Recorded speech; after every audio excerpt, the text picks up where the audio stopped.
Hello दोस्तों, तो कैसे हैं आप सभी। आशा करते हैं आप लोग बहुत बढ़िया होंगे। तो चलिए आज के वीडियो में हम फिर से लाए हैं एनसीईआरटी क्लास 10th मैथ की प्रश्नावली 3.6 के 2 के 3 नंबर क्वेश्चन। ठीक है, इसी को हम लोग हल करेंगे और बिल्कुल आसान तरीके से। आप देखिएगा ध्यान से, तभी आपको समझ में आएगा, और नहीं देखिएगा तो कुछ नहीं आने वाला है। ठीक है, क्योंकि ऐसे प्रश्न भी एग्जाम में बहुत बार पूछा गया है और ये पूछेगा भी। आप मार लीजिएगा बीबीए इसको, और 2024 नहीं बल्कि 25 में आपको एग्ज़ाम में ज़रूर आएगा और देखिएगा।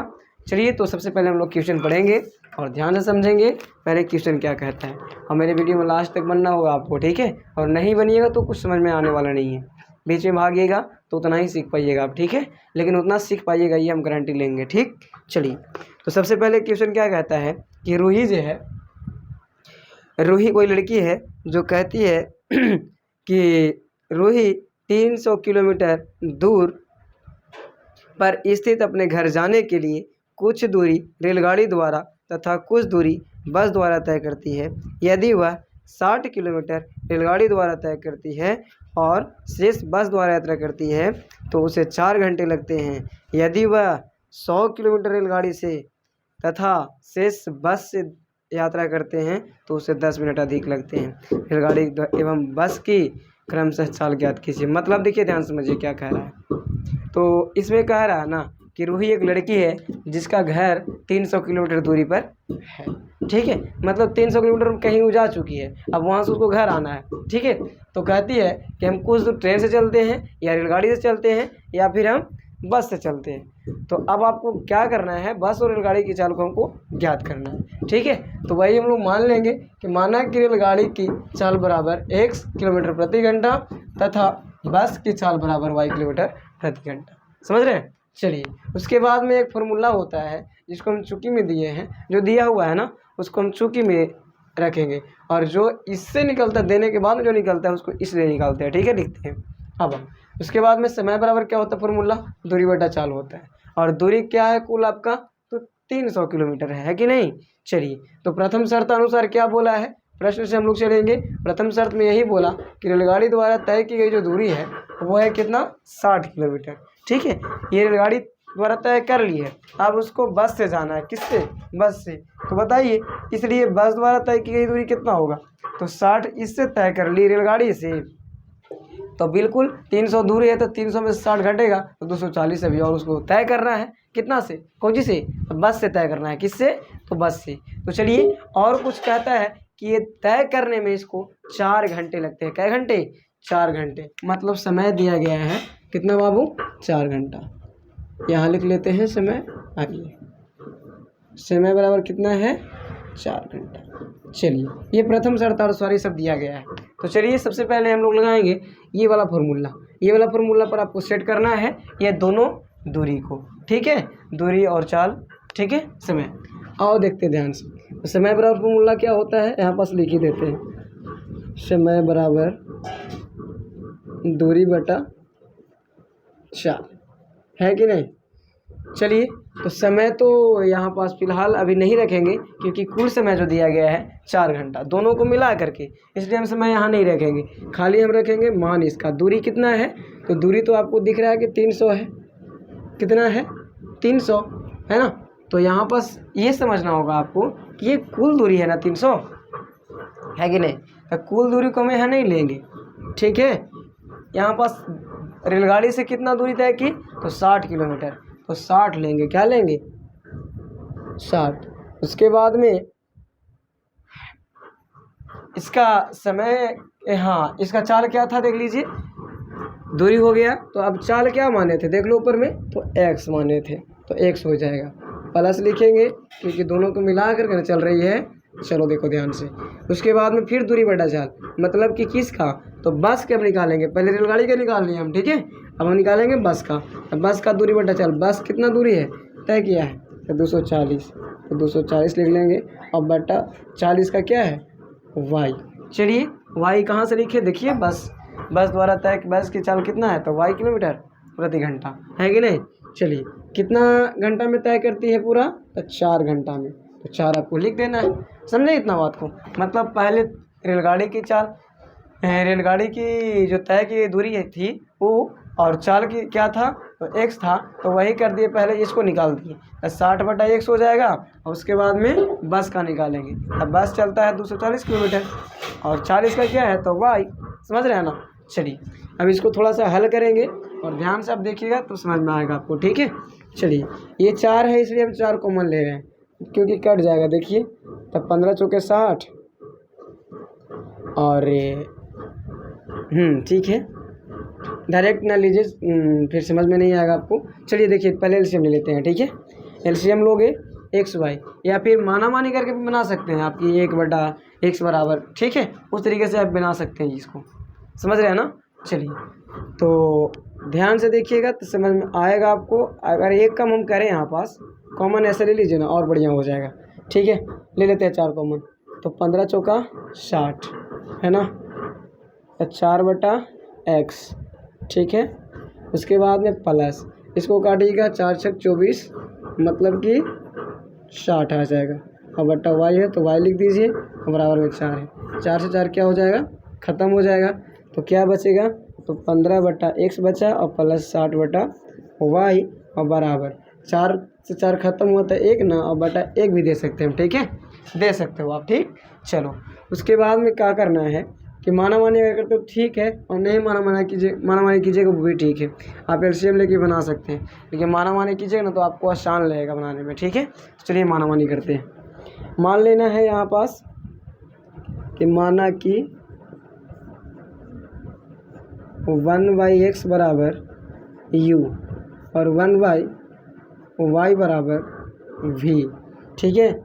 जब ये हम मान लिए तो मानने के बाद में देखिए इसको ऐसे हम लिख सकते हैं जिस तरीके से आपको हम बताए थे आगे।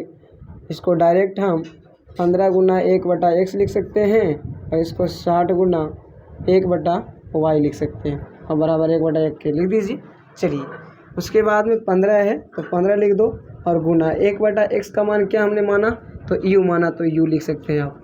प्लस 60 है और 1/y को क्या माने थे, v माने थे, और 1 है बराबर है तो 1 लिख दीजिए। समझ गए इतना। और चलिए यहाँ पर गुना से रह देते हैं, क्या दिक्कत है।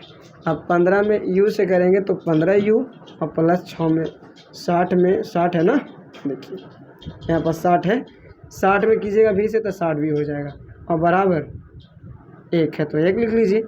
ये हो गया आपका समीकरण, कौन सी, फर्स्ट हो गया, ठीक है। चलिए अब ये समीकरण फर्स्ट हो गया। अब समीकरण सेकंड कैसे निकालेंगे, तो द्वितीय शर्त अनुसार, ठीक है। तो द्वितीय शर्त क्या है, देखिए लिखना है अब शर्त सेकंड। तो इसको फिर से हम लोग क्वेश्चन पढ़ेंगे और ध्यान से समझेंगे। तो अगला शर्त क्या है, अगला शर्त में यही है कि यदि वह 100 किलोमीटर रेलगाड़ी से तय करती है और शेष बस से यात्रा करे तो उसे 10 मिनट अधिक लगते हैं। देखिए अब ये 100 किलोमीटर रेलगाड़ी से चलती है, ठीक है। रेलगाड़ी लिख लीजिए, रेलगाड़ी द्वारा तय की गई दूरी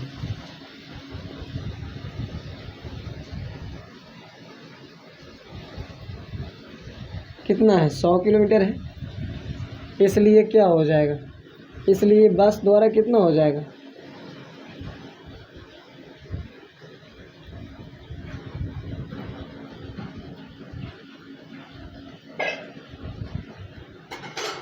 बस का कितना हो जाएगा, तो 300 में से 100 घटेगा, तो 300 माइनस 100 माने कि कितना हो जाएगा, 200 किलोमीटर।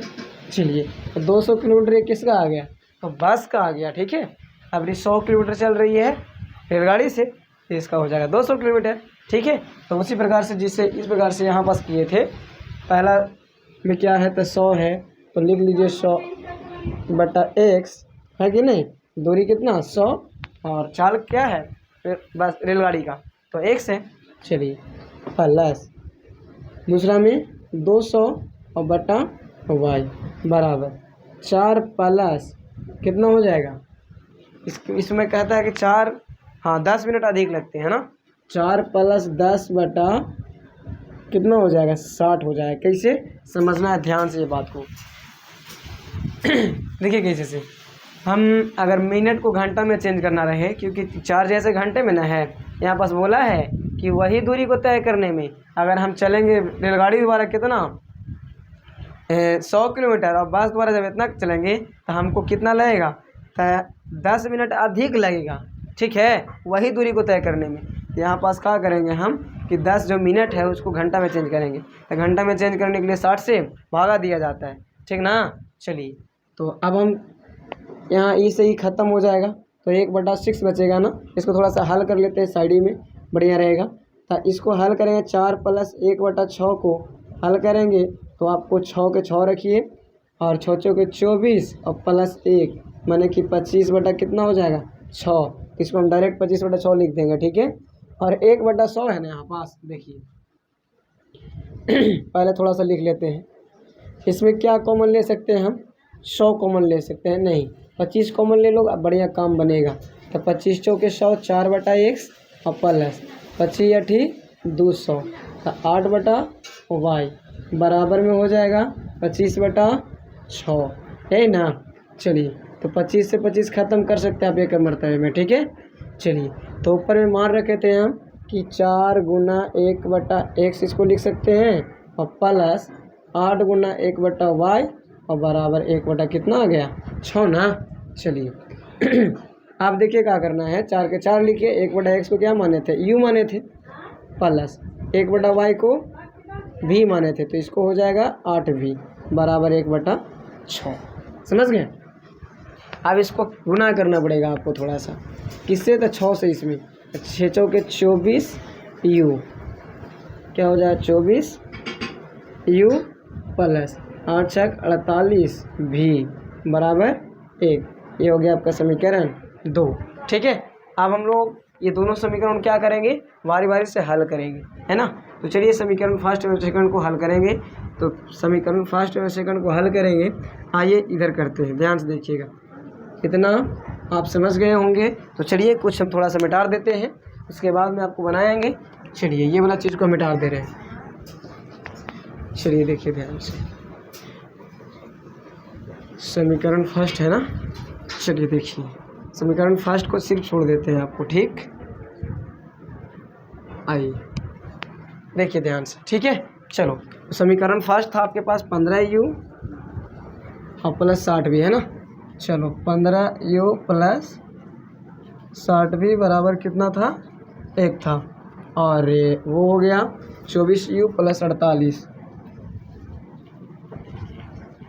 v बराबर 1 ही है ना।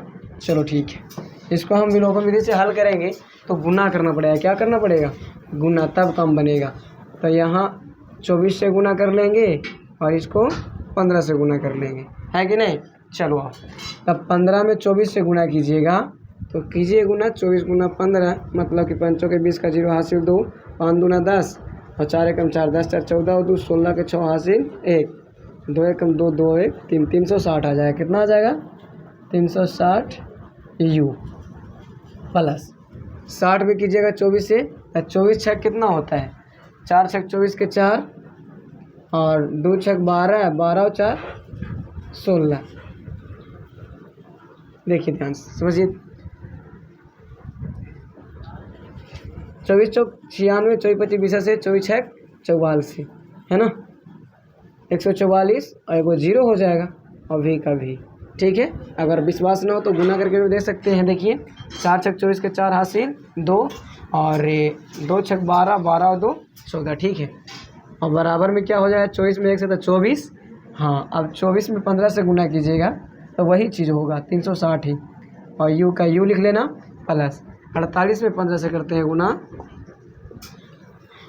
8 × 40 का 0 हासिल 4 और 8 एकम 8 और 4 × 20 और 8 28, 28 और 4 32, 32 का क्या हो जाएगा 2 हासिल 3 और 4 एकम 4, 4 और 3 7, मतलब 720 भी बराबर क्या हो जाएगा, तो बराबर हो जाएगा 15, है ना। चलो अब इसको घटाएंगे, क्या करेंगे घटाएंगे, घटा लो, इसे ही तो ख़त्म हो जाएगा। तो 720 में से जाएगा 1470 में से 720 घटेगा, है ना। चलिए 1440 में से 720 जाएगा तो 720 ही बचेगा ना। चलो 720 लिख लो, v बराबर, इसको घटा लेंगे तो कितना हो जाएगा 24 में से 15 घटाओ 14 में से 5 गया 9, एक में से 1 गया ख़त्म, 9 हो जाएगा। क्या हो जाएगा 9। ये तो ठीक है ना 1440। ठीक तो है। 7 दूना 14 और 20 दूना 40। ठीक है। अगर हम भी बराबर निकालना चाहें तो 9/700 क्या हो जाएगा 20 होगा। ये काटेंगे तो 9×72 हो जाएगा और 0 का 0 हो जाएगा। इसके बाद में जब भी बराबर मान निकलेगा तो ऊपर में कुछ नहीं तो 1 और नीचे में 80, मतलब 1/80 आ गया भी का मान। ठीक है। अब भी का मान जैसे समीकरण फर्स्ट में रख देंगे, भी के मान समीकरण 1 में रखने पर, है कि नहीं। चलो तो समीकरण 1 आपके पास क्या है, तो 15u + 60v बराबर 1 है कि नहीं। चलो तो 15u का 15u + 60 गुना भी का मान कितना है 1/80 आया है ना। चलिए बराबर में 1 है तो 15u का 15u प्लस 1 शून्य से 1 शून्य खत्म, 3 दूना 6 और 4 दूना 8, मतलब कि 3/4 बराबर 1 है कि नहीं। चलिए देखिए उसके बाद में हम करेंगे 15u का 15u बराबर 1 माइनस 3/4 है कि ना। अब 15u बराबर एलसीएम ले लेंगे तो 4 एकम 4 हो जाएगा एलसीएम। अब 4 का एक बार पढ़ेंगे तो 4 होगा और माइनस 3 होगा। ठीक है, मतलब 15u बराबर 4 में से 3 गया 1/4। आइए इधर अब साइड में आते हैं। ठीक, अब u बराबर सिर्फ निकालेंगे तो 1/4 अब बटा आ जाएगा कुछ 15 और बटा 1 भी आप देख सकते हैं क्योंकि 15 के नीचे भी तो 1 रह सकता है ना। चलिए जब इसको हम पुनः हल करेंगे तो 1/4 के 4 हो जाएगा और पुनः 1/15 हो जाएगा, है कि नहीं। तो निकल के आंसर आएगा 1/60, 15 चौके 60, मतलब u के मान कितना आ गया 60। चलिए तो अभी कहानी ख़त्म नहीं हुआ है। u और v के मान हम लोग थोड़ी निकालना था, हम लोग को निकालना था x y का मान। तो x y का मान कैसे निकलेगा, तो हमने माना था कि 1/x बराबर u और 1/y बराबर v, तो माने थे ना। तो चलिए 1/x के x लिखिए और बराबर u का मान क्या आया, तो 1/60 आया, तो 60 लिख लेना है। ठीक है, उसके बाद में जब मान निकालेंगे तो 60 में 1 से गुना करो, x में 1 से था x में 1 से था 1 से होगा, तो 60 में 1 से था 60 होगा, मतलब x के मान कितना आ गया 60 और 1/y का y और v के मान कितना है देख लो। तो v के मान आया है आपके पास में एक, हाँ देखो यहाँ देखो आ गया है 1/80, तो 1/80 लिख लेंगे। अब y में 1 से तो y और 80 में 1 से था 80, है कि नहीं। तो आप देखिए आपको यही ना ज्ञात करना था रेलगाड़ी के चाल और बस के चाल। तो रेलगाड़ी के चाल जो हो गया वो लास्ट में आपको लिखना है कि अतः रेलगाड़ी की चाल x बराबर क्या आया 60 किलोमीटर प्रति घंटा और बस की चाल y बराबर 80 किलोमीटर प्रति घंटा। तो आशा करेंगे ये वीडियो बहुत बढ़िया से आपको समझ में आया होगा, और अगर नहीं आया तो दोबारा ये वीडियो को देखिए, आपको बहुत बढ़िया से आ जाएगा। ठीक है, तो मेरे वीडियो को लाइक कीजिएगा, शेयर कीजिएगा और सब्सक्राइब कीजिएगा मेरे चैनल को, जिससे कि हम हर आने वाली वीडियो आपके पास ज़रूर जाए। ठीक।